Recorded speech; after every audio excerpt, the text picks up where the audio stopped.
I'm Mike Sandifer from Northwest School of Fly Fishing, and welcome to the world of drop shot nymphing. Drop shot nymphing is two things. It's an extraordinarily effective method in delivering your flies or your nymphs down to the target zone every single time, every single cast. The other thing about drop shot nymphing is it's a lot of fun.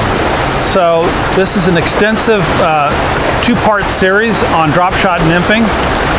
So the first video will take you in the classroom where we design all the leaders and the knots we use and how we do it. And the second volume or into the series is I'm actually on the water with you, showing how we actually do this on the water. So sit back, enjoy these videos, and please subscribe to Northwest School Fly Fishing channel.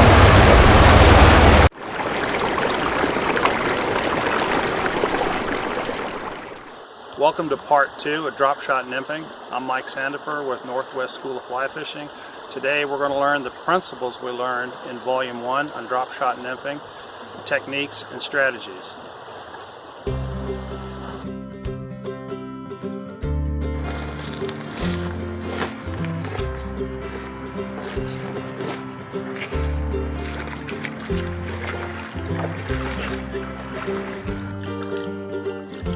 Right, this is a good opportunity for me to kind of explain what happened just there. I was pulling my flies through the water and I got a little tug on the bottom and my lead came off. This is a good opportunity to talk to you about lead, how we use lead.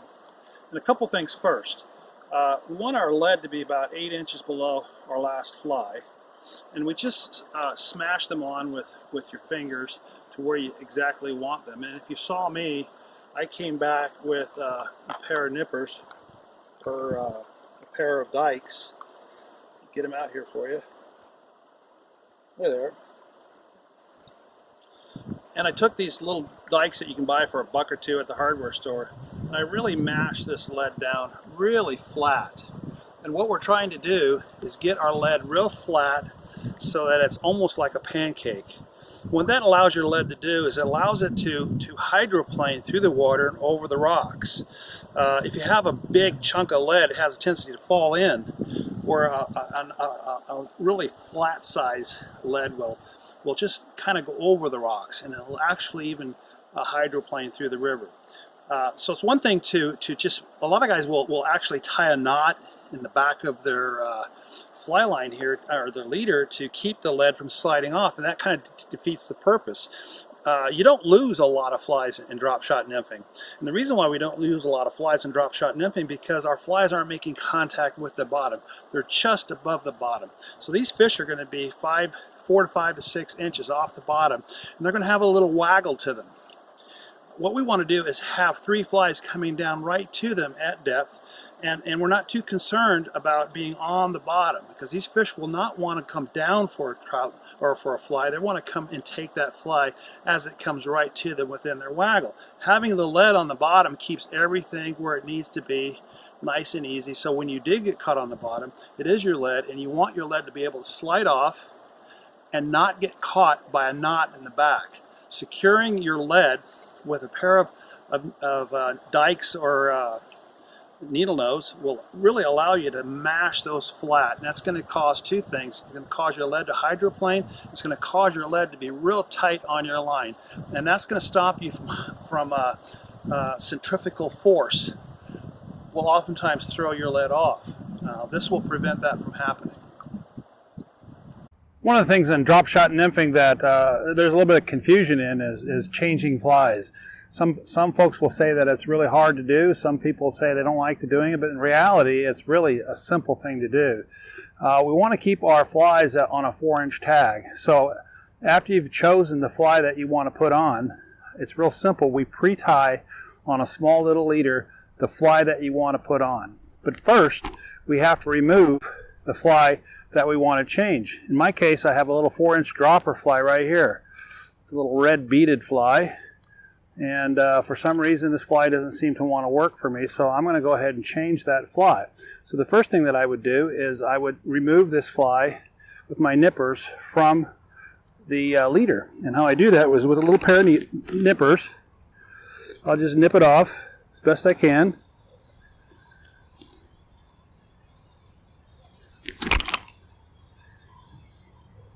and put that in my tackle box or my fly fishing vest. In this case, I'll just put it on my lanyard.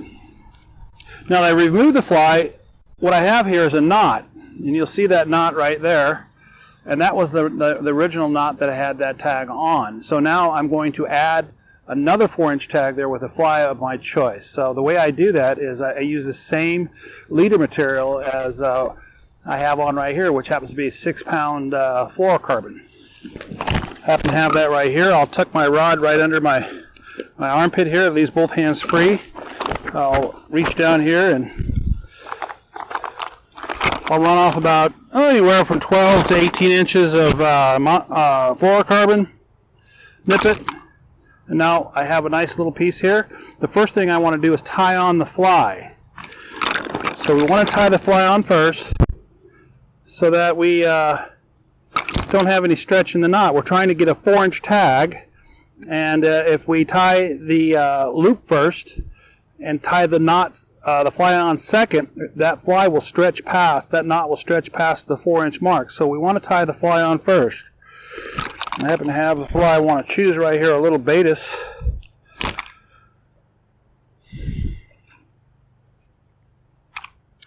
We'll use a surge, not a surgeon's knot, but we'll use a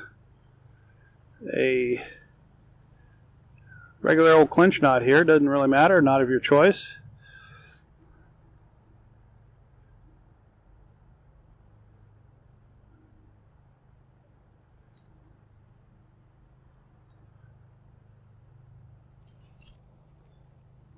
We always like to use a little bit of saliva on our knots, give that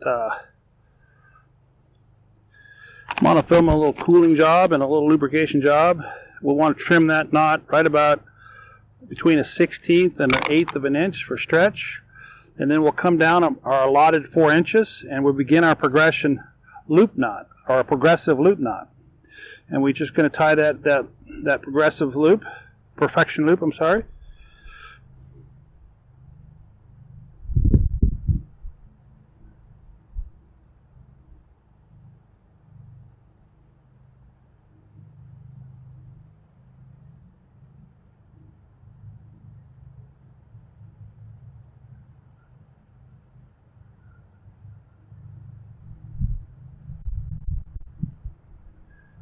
Make sure that's tight. And now we have that 4-inch tag.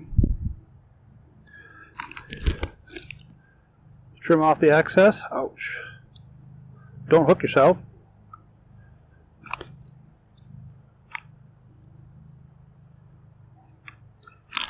And there we have our 4-inch tag. Now what we're going to do is we're going to come up to that knot. Just above that knot, we're going to do a quick fly to loop knot. Just like that. Slide it down over the...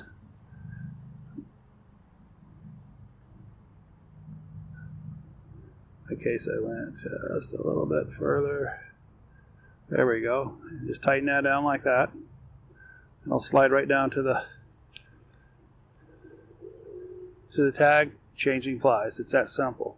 A lot of anglers will pre-tie these leaders with the loop already on them. They'll have a 12 or 14-inch tag, and they'll tie the loop on them, and they'll have lots of those. And they'll whip this little loop, pre-looped little leader, and they'll tie the fly on there, and it'll stretch out past 4 inches. So if you choose to do that, you have to be really, really good about keeping that tag at about 4 inches. Another way of doing it, a lot of anglers too will create wallets. And we'll actually have 40 or 50 different nymphs of their favorite choices, and they're already pre-tied and pre-looped. So when they go to change flies, it's a simple thing as cutting off the fly, putting the fly away, opening up their wallet, choosing the nymph that they want to use, removing that from their wallet. It's already looped, already tied, and it's that fast. They just do a quick fly to loop, and they're set and fly fishing again. So don't be afraid to change flies.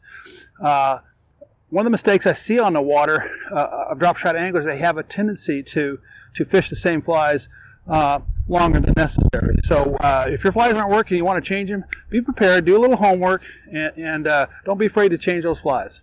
In this portion of the video, we want to go over exactly what this cast is that makes drop shot nymphing so effective. All forms of nymphing have a couple things in common. You have all the European styles of nymphing, the Czech nymphing, the Polish nymphing. You have the American styles of nymphing, high stick nymphing, strike indicator nymphing, straight line nymphing, short line, so on and so on. They all have a couple things in common. One is the cast is identical for all of them. And number two, the fly has got to be on the bottom. And what we're going to show you today is that centrifugal force cast. So to do that, we have to have our line in the water in a position where it will be downstream, as you see right there. And what that's going to do is it's going to keep my line straight. You have the current going this way. So the enemy of an angler is wind and drag. So we battle wind all the time, and drag is something we have to defeat every time. What drop shot nymphing does is it allows you to defeat drag. So how we make this cast is once we get our line downstream, it's just a matter of pointing the reel at where you want to cast. The reel's it's like a crosshairs in a rifle scope. You just point it where you want it to go, and it's a simple hammer technique, like you would hammer a nail on a wall. You just simply come down straight down with it. Bring your line over and drift it straight through, slightly faster than the current. And this is going to allow 3 flies to go right in front of the fish. When I get all the way through, I can pick the line back up, point the reel where I want to cast, bring my line over, and pull it slightly faster than the current. That's going to keep all my flies coming right at the fish at depth. Bring my line rod straight up again, point my reel, bring my line up off the water and back down the water where I have that 90-degree pull. I'm able to move those flies right in front of those fish with little or no drag. I bring the rod all the way back up. I can stand here as long as I wish. My line is straight, and it's the physics of this cast that makes it so effective. I can cast multiple flies, multiple pieces of lead, strike indicators, and the exhaust manifold from a 68 Volkswagen. I can do all that with one cast. That's that centrifugal force cast. Straight down, line off the water, 90-degree pull, straight through like that.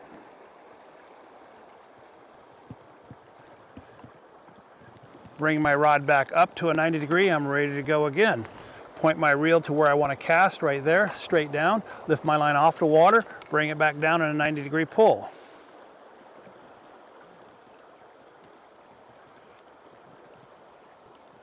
So where we go wrong in nymphing is I don't like to fish multiple flies. They get tangled or caught up. There's never a reason for your fly for your flies to tangle up, because this is a centrifugal force cast. It's one time like that. You're not making this back and forth movement that's creating all the tangles. That's dry fly fishing. So nymph fishing or drop shot nymphing is subsurface fishing. It takes a centrifugal force cast to do it perfectly every time. I should feel my lead tapping all the way down. Straight down in the water, bring it over, let that fly drift right through, all the way down.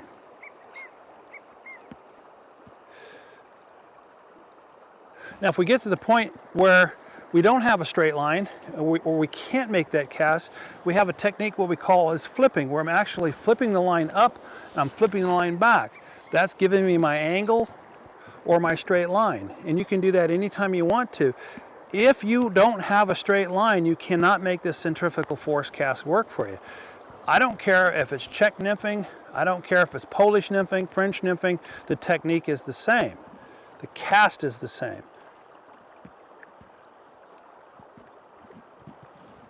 Bring the rod back up. If I need to flip, I flip up, I flip back, and now I have my straight line. Point my reel where I want to go, and put it right in there, bring the line over, and drift it through.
watching.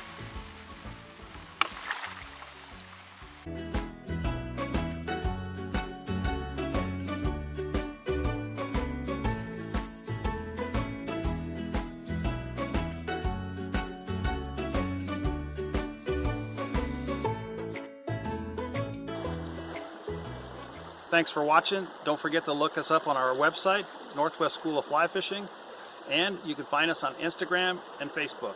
See you on the river.